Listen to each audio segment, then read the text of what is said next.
प्रिय विद्यार्थियों, online class में आपका पुनः स्वागत है। इस वीडियो में मैं आपसे चर्चा करूंगा भारत का एक शक्तिशाली साम्राज्य मौर्य साम्राज्य, जिसने 322 ईसा पूर्व से लेकर 184 ईसा पूर्व तक लगभग 1.5 सदी तक शासन किया और एक विस्तृत साम्राज्य की स्थापना की। और उनका साम्राज्य विस्तार हिमालय से लेकर कर्नाटक, आंध्रा तक, पश्चिमोत्तर में हिंदू कुश से लेकर बंगाल तक, और बंगाल से पश्चिम में गुजरात, सौराष्ट्र, अरब सागर तक विस्तृत था। तो इतने विशाल साम्राज्य के शासक और वंश होने के बाद भी अशोक की मृत्यु के बाद अशोक ने 36 वर्ष तक शासन किया और अशोक की मृत्यु के बाद बहुत जल्दी, लगभग आधी सदी से भी कम समय में मौर्य साम्राज्य का अंत हो गया। तो मौर्य साम्राज्य के पतन के क्या कारण थे, उसके अंत के क्या कारण थे कि इतना विशाल साम्राज्य का अंत कैसे हुआ, पतन कैसे हुआ। इस वंश का जो अंतिम शासक था बृहद्रथ है, जो 184 ईसा पूर्व में अपने सेनापति पुष्यमित्र शुंग के हाथों मारा गया और एक नए वंश शुंग वंश की स्थापना हुई। तो हम इस वीडियो में चर्चा करेंगे मौर्य साम्राज्य के पतन के कारण। पहला, देखिए एक बात जरूर है विद्यार्थियों, जरा ध्यान दें कि उत्थान और पतन ये एक सामान्य प्रक्रिया है, एक ऐतिहासिक प्रक्रिया है, एक स्वाभाविक प्रक्रिया है। विशेषकर राजतंत्र, वंश, साम्राज्य का विकास होना, उत्थान होना, उनमें अवनति, पतन के चिन्ह दिखाई देना और अंततः उसका पतन हो जाना, तो ये ऐतिहासिक प्रक्रिया का स्वाभाविक परिणाम है। लेकिन फिर भी विशेष कारण होते हैं जिन कारणों से कोई भी साम्राज्य का अंत हुआ, जिन कारणों ने मिलकर उसके पतन में महत्वपूर्ण योगदान दिया, महत्वपूर्ण भूमिका निभाई। हम उन कारणों की चर्चा करते हैं यथा स्थान और यथा संबंधों के आधार पर, किस वंश का, किस सभ्यता का, किस संस्कृति का पतन के, उत्थान के क्या कारण थे। ये स्वाभाविक प्रक्रिया है।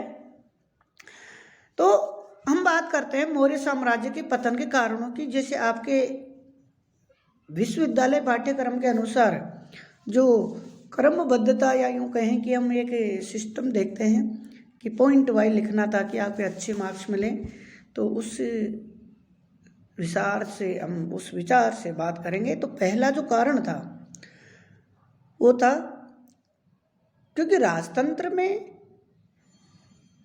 प्रशासन और शासन की धुरी होता है शासक, राजा, सम्राट। तो वो जब योग्य होगा, शक्तिशाली होगा, तो उस राज्य का और साम्राज्य का उत्थान ही होगा, विकास ही होगा, पतन नहीं होगा। तो पहला कारण भी यही था मौर्य साम्राज्य का अयोग्य और निर्बल उत्तराधिकारी, अर्थात अशोक की मृत्यु के बाद शासन करने वाले अधिकांश जो मौर्य शासक थे अयोग्य थे, निर्बल थे, कमजोर थे, जिनके कारण मौर्य साम्राज्य का पतन हुआ। कोई भी राज्य साम्राज्य जब भी विकास करता है जब उसके शासक योग्य हों, शक्तिशाली हों और वो अपने राज्य को छोटे से बड़े में तब्दील करने की योग्यता और क्षमता रखते हों और उनमें एक बाह्य मुसीबतों से लड़ने की क्षमता हो, नेतृत्व क्षमता हो, प्रशासनिक क्षमता हो। तो ये सारे गुण हमें दिखाई देते हैं चंद्रगुप्त मौर्य, बिंदुसार, अशोक। लेकिन बाद में अशोक की मृत्यु के बाद के जो शासक थे वो अयोग्य थे, कमजोर थे, इसलिए वो विशाल मौर्य साम्राज्य की रक्षा करने में असमर्थ रहे। इस प्रकार मौर्य साम्राज्य पतन की तरफ अग्रसर होता चला गया। दूसरा कारण था अत्यधिक केंद्रीकृत शासन व्यवस्था। विद्यार्थियों, दो तरह के सिस्टम हैं। प्रशासनिक जो स्ट्रक्चर है वो दो प्रकार का है, केंद्रीकरण और विकेंद्रीकरण। जहां सत्ता एक जगह सिमट जाती है, एक केंद्र की तरफ आकर्षित रहती है, उसके पास इर्द गिर्द घूमती है एक केंद्र के पास, तो वो केंद्रीकृत व्यवस्था है। जब सत्ता को विभिन्न स्तरों पर विभाजित कर दिया जाता है, विस्तारित कर दिया जाता था, केंद्र की जगह विकेंद्रीकरण, यानी जिसमें केंद्रीय प्रशासनिक जो ढांचा है, जिसका मुखिया राजा था, सम्राट था, उसने अपने शक्तियों को विभाजित निचले स्तर तक कर रखा है और नीचे के जो अधिकारी हैं, मंत्री हैं, उनके पास भी अधिकार हैं। तो ये प्रशासनिक जो सत्ता का विकेंद्रीकरण हो गया। लेकिन जो मौर्य काल है वो भारतीय इतिहास का एक अत्यधिक केंद्रीकरण या केंद्रीकृत साम्राज्य के रूप में जाना जाता है। और केंद्रीकृत जो शासन व्यवस्था है उसका आधार होता है योग्य शासक, शक्तिशाली शासक। जब वो केंद्रीकृत शासन व्यवस्था चलती है एक व्यक्ति की योग्यता के पीछे, जब तक योग्य व्यक्ति है तब तक वो फिर भी चल सकता है, भले ही निचले स्तर पे असंतोष हो या आपको सख्त प्रशासनिक व्यवस्था दिखाई दे, लेकिन फिर भी चल सकता है। लेकिन जब उस सत्ता पर अगर अयोग्य आदमी, कमजोर, दुर्बल व्यक्ति काबिज है सत्ता पर, तो वो उस अत्यधिक केंद्रीकृत व्यवस्था को नहीं संभाल सकता, तो वो उसके एक पतन का कारण बन जाता है। ऐसा ही हुआ मौर्य काल में, जहां केंद्र से ही पूरे साम्राज्य के शासन तंत्र में शक्ति का प्रसारण होता था। अतः केंद्रीय नियंत्रण कमजोर होते ही प्रशासन स्वतः ही शिथिल पड़ जाता था, क्योंकि इसमें कोई आंतरिक स्थायित्व नहीं था। शासन के इस अतिवादी केंद्रीकरण के कारण अशोक की मृत्यु के बाद उसके उत्तराधिकारियों की असमान गुणवत्ता की स्थिति, साम्राज्य का ढांचा बड़ा त्वरित गति से शिथिल हो गया। यानी कि जो केंद्रीकृत शासन व्यवस्था में कोई आंतरिक स्थायित्व नहीं होता, ताकत के बल पर, अपनी महत्वाकांक्षा के बल पर, एक व्यक्ति के बल पर वो चलता है। लेकिन अयोग्य शासक आते ही वो ढांचा चरमरा जाता है। तीसरा जो कारण था मौर्य साम्राज्य के पतन का, प्रांतीय शासकों के अत्याचार। जैसा कि मैंने आपको शुरू में बताया था, हम जब बात करते हैं अशोक के प्रारंभिक जीवन की बात करते हैं, तो अशोक ने तक्षशिला के विद्रोह को दबाया था। अमात्यों के द्वारा जो दंडात्मक कार्यवाही, उनके शोषण के विरुद्ध जो आंदोलन हुआ, तो कहने का तात्पर्य है कि जो मौर्य काल में जो प्रांतीय अधिकारी थे, अमात्य थे, जो राज्यपाल थे या जो प्रांतीय अधिकारी होते थे, विशेषकर अमात्यों का जनता में अत्यधिक विरोध था।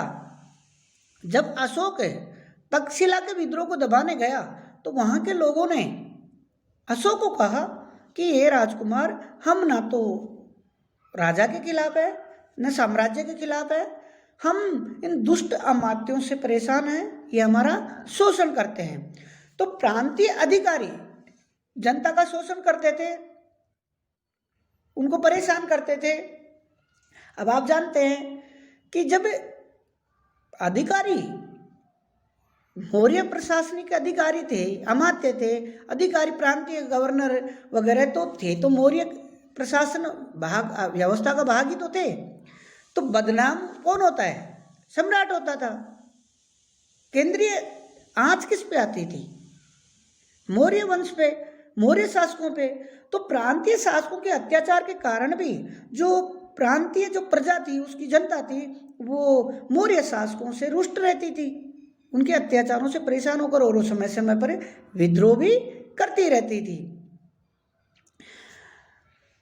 जैसे मैं दो एक विद्वानों के उदाहरण भी दूंगा। हेमचंद राय चौधरी का कहना है कि इसमें कोई संदेह नहीं कि दिव्यावदान बाद का ग्रंथ है, किंतु इसमें लिखी गई मंत्रियों की दुर्बलता, दुष्टता की पुष्टि अशोक के कलिंग अभिलेख से भी होती है। कलिंग अभिलेख में अशोक द्वारा अपने अधिकारियों को दी गई विशेष और अतिरिक्त हिदायतों के बाद यह ध्वनित होता है कि कलिंग में अधिकारियों का कुप्रशासन व्याप्त था। जैसा तक्षशिला के संदर्भ में देख लीजिए, चाहे कलिंग के संदर्भ में देख लीजिए, तो प्रांतीय अधिकारी अमात्यों के अत्याचार शोषण से भी प्रजा नाराज थी मौर्य शासकों से, जो भी उनके लोकप्रियता और पतन की तरफ उन राज्य को ले जाने में एक महत्वपूर्ण कारण सिद्ध हुआ। चौथा कारण था जो नौकरशाही थी। जैसे आज अपन बात करते हैं कि भारत जैसे नौकरशाही अखिल भारतीय सेवाओं उस संदर्भ में ना सही, लेकिन एक प्रशासनिक ढांचा हमेशा रहा है, चाहे राजतंत्र हो चाहे लोकतंत्र हो। तो मौर्यकालीन जो नौकरशाही मंत्रियों अमात्यों का जो ढांचा था, वो उसमें की संरचनात्मक कमजोरियां थी। रोमिला थापर ने मौर्य प्रशासन में नौकरशाही व्यवस्था की संरचनात्मक कमजोरियों को की तरफ ध्यान आकर्षित किया है, और उनका कहना है कि मौर्यों का प्रशासन यद्यपि व्यावहारिक दृष्टि से सुसंगठित था, उसमें एक बुनियादी कमजोरी थी जिसके कारण उसका असफल सिद्ध होना अवश्यंभावी था।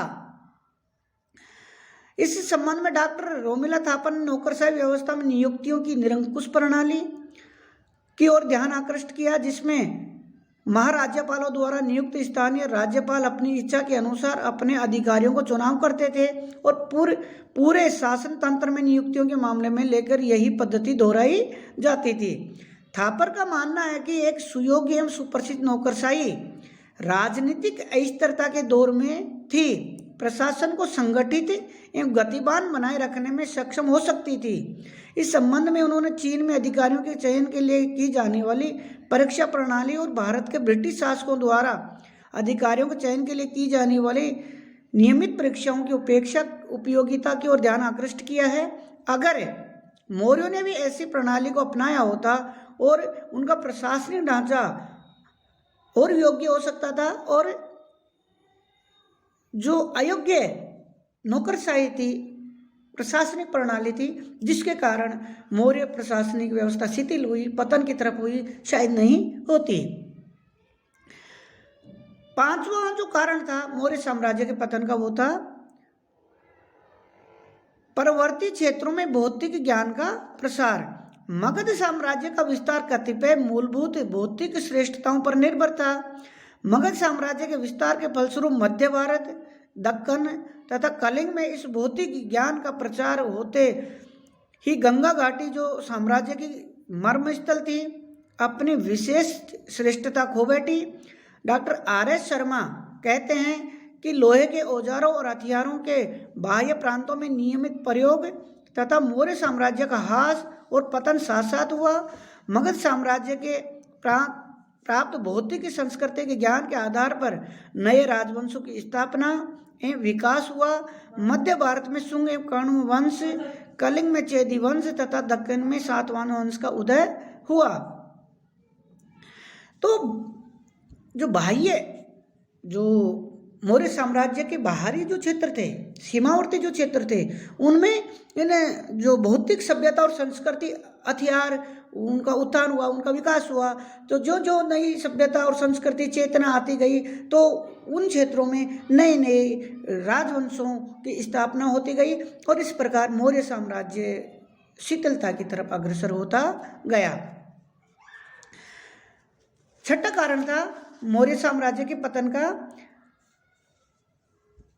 मौर्य अर्थव्यवस्था पर दबाव, यानी आर्थिक स्थिति पर दबाव, यानी अर्थव्यवस्था का कमजोर होना। प्रोफेसर डीसी कोसंबी का मत है कि उत्तरकालीन मौर्यों के समय में अर्थव्यवस्था संकटग्रस्त थी, इस कारण नए नए कर लगाए गए। इस काल के आहत या पंचमार्ग सिक्कों में भी मिलावट है। जो उस समय की जो मुद्रा व्यवस्था थी, आहत या पंचमार्ग जो ठप्पा बनाकर जारी की जाती थी, तो ये अर्थव्यवस्था की कमजोर स्थिति का सूचक है। प्रोफेसर डीएन झा के अनुसार विशाल नौकरशाही व्यवस्था, विशाल सेना के रखरखाव, अशोक के निःशुल्क सार्वजनिक कार्य, प्रजा हितैषी लोक कल्याणकारी परोपकारिता के कार्यों के कारण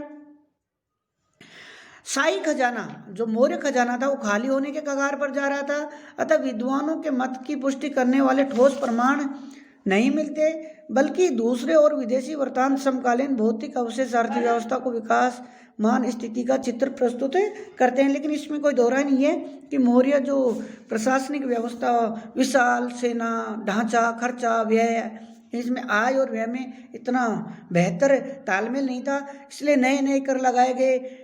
इसलिए जनता, प्रजा मौर्य शासकों से रुष्ट थी, जो भी उनके पतन का एक कारण बनी। धन्यवाद।